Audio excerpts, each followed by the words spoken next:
අපි මේ ජීවත් වෙන සංසාරේ අපිට එක එක දුක් කරදර, කම්කටොළු, හිත් රිදීම්, පසුතැවිලි වීම මේ වගේ දේවල් වලට මුහුණ දෙන්න සිද්ධ වෙනවා. ඉතින් මේ අපි ඇවිල්ලා තියෙන්නේ චූටි නවාතැන් පොලකට. මේ නවාතැන් වලින් අපිට කොයි මොහොතේ කොහොම යන්න සිද්ධ වෙයිද කියන එක ඔයා මම මේ කවුරුත් දන්නේ නැහැ. ඉතින් මේ විදිහට අපි මේ පුංචියට ජීවත් වෙන්න ආපු නවාතැන් වලින් අපි ඊළඟට යද්දී ඊළඟ ආත්මෙට මොනවා හරි දෙයක් අරන් යන්න ඕනේ නේද? ඉතින් අපි කොච්චර සල්ලි හොයාගත්තත් කොච්චර මිනිස්සු හොයාගත්තත් මේ කිසිම දෙයක් අපිට ඊළඟට යන තැනට අරන් යන්න බෑ. ඊළඟට යන තැනට අරන් යන්න පුළුවන් එකම දේ තමයි අපි කරන පින්පව්. ඉතින් අපේ ජීවිතේ ගොඩාක් දුක් කරදර තියනවා නම් තමන්ගේ හිතට සතුටක් සැනසීමක් නැත්තම් අපිට කරන්න තියෙන එකම දේ තමයි බුදුන් සරණ යෑම. ඉතින් මම දැකලා තියෙනවා ගොඩාක් අය තමන්ට ලෙඩක් දුකක් කරදරයක් වුණාම ගිහිල්ලා බුදු පූජා තියනවා, බුදුහාමුදුරන්ට වඳිනවා, මේ දේවල් කරනවා. හැබැයි මම විශ්වාස කරන විදිහට අපි හොඳින් ඉන්න මොහොතේ ඉඳන් තමයි අපි බුදුන් සරණ යන්න ඕනේ. බෝධි පූජා තියන්න ඕනේ. බුදුහාමුදුරන්ට වඳින්න ඕනේ. මොකද අපේ හිත සතුටින් තියෙද්දි අපිට කිසිම ප්‍රශ්නයක් කරදරයක් නැතුව තියෙද්දි අපි කිසිම පිනක් දහමක් කරන්නේ නැතුව ඉඳලා අපිට කරදරයක් වුණ තැනක විතරක් අපි පින් කරා කියලා ඒකෙන් සතක් ලබා ගන්න අමාරුයි නේද? ඉතින් හොඳ නැද්ද අපි හොඳින් ඉන්න මොහොතේ ඉඳලම අපි බුදුහාමුදුරන්ට වඳින්න පුරුදු වුණා. ඉතින් මගේ ජීවිතේ මම ගෙදර ඉන්න දවසට අමතක නොකරම කරන එකම දේ තමයි බුදුහාමුදුරුවෝ වඳින එක.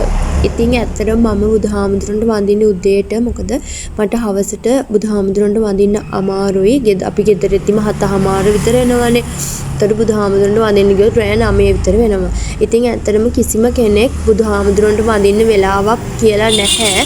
තමන්ට පහසු නිදහසේ වන්දනා කරන්න පුළුවන් ඕනම වෙලාවක බුදුහාමුදුරන්ට වඳින්න පුළුවන්. ඒ වුණාට තමන්ගේ හිත නිදහස් වෙන වෙලාවට තමන් වදින එක තමයි ගොඩාක් හොඳ. ඉතින් මම අහලා තියෙනවා බණ කතා වලින් බුදුහාමුදුරුවෝ ළඟට ගිහිල්ලා එහෙම නැතිනම් බෝධීන් වහන්සේ ළඟට ගිහිල්ලා කිසිම දෙයක් ඉල්ලන්න එපා කියලා. මොකද අපේ බුදුරජාණන් වහන්සේ ඒ බෝධිය ළඟදී සියලුම දේ අත්හැරියා. එහෙම අත්හැරපු බෝධිය ළඟට අපි ගිහිල්ලා එක එක දේවල් ඉල්ලන එක ඇත්තටම හිතලා බැලුවොත් වැරදි නේද? ඉතින් බණ කතාවලට හාමුදුරුවෝ කියනවා බුදුහාමුදුරුවන්ට අපි පුදු පූජා කරලා බුදුහාමුදුරුවන්ගෙන් අපේ ජීවිතේට සෙතක් ශාන්තියක් ඉල්ලන්න කියලා. ඒ වගේම අපිට යම්කිසි බලාපොරොත්තුවක් ප්‍රාර්ථනාවක් ඉෂ්ට කරගන්න ඕනේ නම් ඒක දෙවියන්ගෙන් ඉල්ලන්න කියලා කියනවා. ඉතින් ඇත්තටම මමත් මේ දෙවියන්ට අපි දේවල් කියන්නේ කොහොමද කියන එක හරියටම දැනගෙන හිටියේ නැහැ. ඒ වුණාට මට බණ කතාවකින් අහන්න ලැබුණා අපි කොහොමද හරියටම අපේ බලාපොරොත්තු ප්‍රාර්ථනා ඉෂ්ට කරගන්න දෙවියන්ට වඳින්න කියලා. ඉතින් හරියටම දෙවියන්ට වඳින විදිය, දෙවියන්ගෙන් ප්‍රාර්ථනා ඉෂ්ට කරගන්න විදිහ මම මේ වීඩියෝ එකේ ඔයාලත් එක්ක ෂෙයා කරගෙන තියෙනවා. ඉතින් මම හැමදාම බුදුරජාණන් වහන්සේට පහන තියද්දී අනිවාර්යෙන්ම ඖෂධ පූජාවක් තියෙනවා, ගිලන්පස පූජාවක් තියෙනවා. මට පුළුවන් විදිහට අෂ්ටපාන වර්ග 8ම නැතත් මට පුළුවන් විදිහට එක පාන වර්ගයක් හරි අනිවාර්යෙන් හදාගෙන තියෙනවා. ඉතින් ඒ වගේම තමයි මම බුදුරජාණන් වහන්සේට පූජා කරන්න අවශ්‍ය සියලුම දේවල් වෙනම අරගෙන තියාගෙන ඉන්නේ. කිසිම ගෙදර පාවිච්චි කරන කිසිම දෙයක් බුදුරජාණන් වහන්සේට පූජා කරන දේවල් හදන්න පාවිච්චි කරන්නේ නැහැ. මොකද අපි පිරිසිදුවටම තියන්න ඕනේ, පිරිසිදුවටම පූජා පවත්වන්න ඕනේ බුදුරජාණන් වහන්සේට. ඒ වගේම තමයි කට්ටිය හිතන්න පුළුවන් ඇයි මේ ට්‍රේ එකක තියලා තියන්නේ කියලා. ඉතින් සද්දාසීල හාමුදුරුවන්ගේ මම බණ කතාවක් අහලා තියෙනවා අපි කිසිම දවසක ගෙදරට අමුත්තෙක් ආවොත් එක එක බාජිකෙන් තේ අල්ලනවා කියලා හිතන්න. අපි තේ එක එක ගිහිල්ලා දෙන්නේ නැහැ, ට්‍රේ එකක තියලා දෙන්නේ. ඉතින් ලෝකෙන්ම උතුම් බුදුරජාණන් වහන්සේට අපි පුද පූජා තියද්දී ඒක අපි එක එක ගිහිලා තියෙන එක හරි නෑ නේද? ඉතින් ඒක නිසා තමයි මම මේ විදිහට ට්‍රේ එකක තියන්නේ. ඉතින් මම හැමදාම බුදුරජාණන් වහන්සේට වගේම යශෝදරා තෙරණියටත් වඳිනවා. ඇත්තටම යශෝදරා තෙරණියට මම මේ වඳින්න පුරුදු වුණේ නම් සද්දාසීල හාමුදුරුවන්ගේ බණ අහලා. යශෝදරා තෙරණියට ගෑනු ළමෙක් ඒ වගේම කාන්තාවක් වඳිනවා නම් එයාලගේ ජීවිතේ ගොඩාක් දුක් කරදර වලින් නිදහස් වෙන්න පුළුවන්. ඉතින් මම බුදුරජාණන් වහන්සේට යශෝදරා තෙරණියට පූජා කරන්න අවශ්‍ය සියලුම දේවල් හදලා ගේ අතු ගාලා ගෙදරට දුම් අල්ලලා තමයි බුදුරජාණන් වහන්සේගේ පහන පත්තු කරන්නේ. ඉතින් ඇත්තටම ඉස්සර මමත් කරපු වැරද්දක් තමයි දුම් අල්ලද්දි බුදු පහන වටේටත් හොඳට ගිහලා දුම් අල්ලනවා.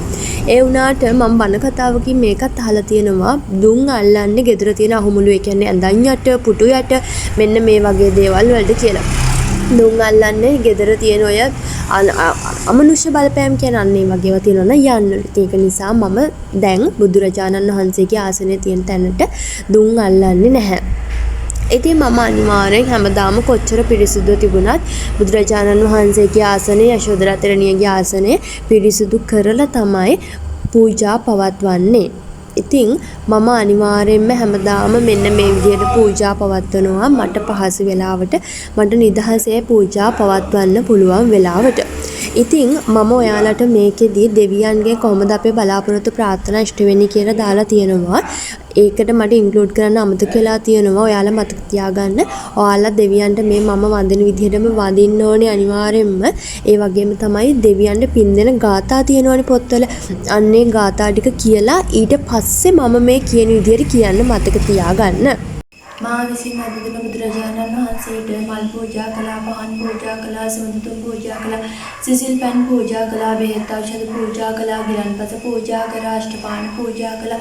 ඒ තුලින් මා ලබාගත්තා වූ පින් මාගේ ඉෂ්ට දෙවියන්ටද, ආරක්ෂක දෙවියන්ටද, මින්නේරි දෙවියන්ටද, බිසෝ බණ්ඩාර දෙවියන්ටද, සුමන සමන් දෙවියන්ටද, පත්තිනි මෑණියන්ටද, කාලි මෑණියන්ටද, ශිව දෙවියන්ටද, ලක්ෂ්මී දෙවියන්ටද, कृष्ण देवियांटद विष्णु देवियांटद ईश्वर देवियांटद सुमन समान देवियांटद सतरवरम देवियांटद विश्वकर्म दिव्य पुत्र्याटद गंबार देवियांटद මේ ස්ථානයේ රග්ගත් දෙවියන්ට දුෂලතා දෙවියන්ට සියලුම දෙවි දේවතාවුන් වහන්සේලාට අයිති වේවා.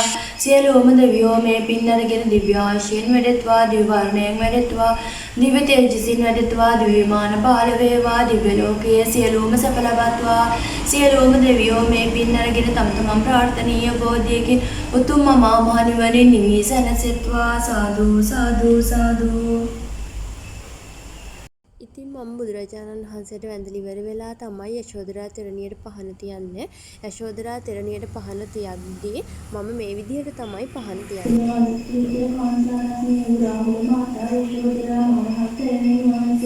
මම මහා සාදරයෙන් වන්දනා කරන්නේ. සාදු සාදු සාදු.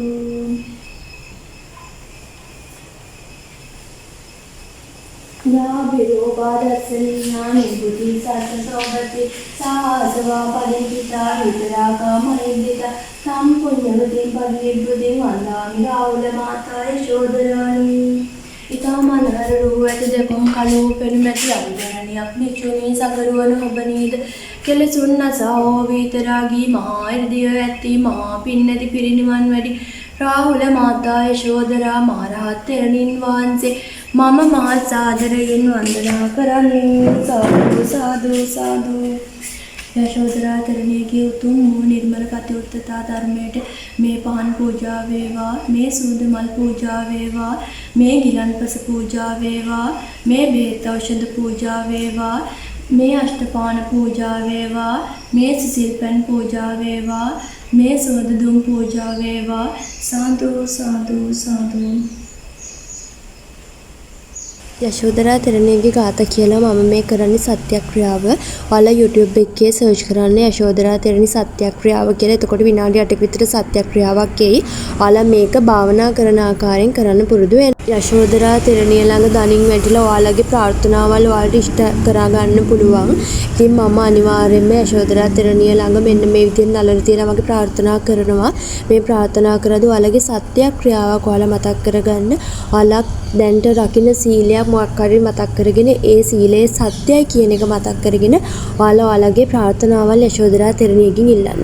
ගොඩාක්ම ඔයාලා විවාහ වෙලා ඉන්න කෙනෙක් නම් විවාහ වෙන්න බලාපොරොත්තු වෙන ඉන්න කෙනෙක් නම් ඔයාලට හොඳ සැමියෙක් හොඳ බිරිඳක් ලබා ගන්න යශෝදරා තෙරණියට වඳින්න පුරුදු වෙන්න. ඉතින් මම මෙන්න මේ විදිහට තමයි බුදුහාමුදුරන්ට යශෝදරා තෙරණියට වඳින්නේ. ඔයාලත් මේ විදිහට වඳින්න නැත්නම් මේ විදිහට වඳින්න අනිවාර්යෙන් ඔයාලගේ හිතට සතුට සැනසීම ලැබෙවි.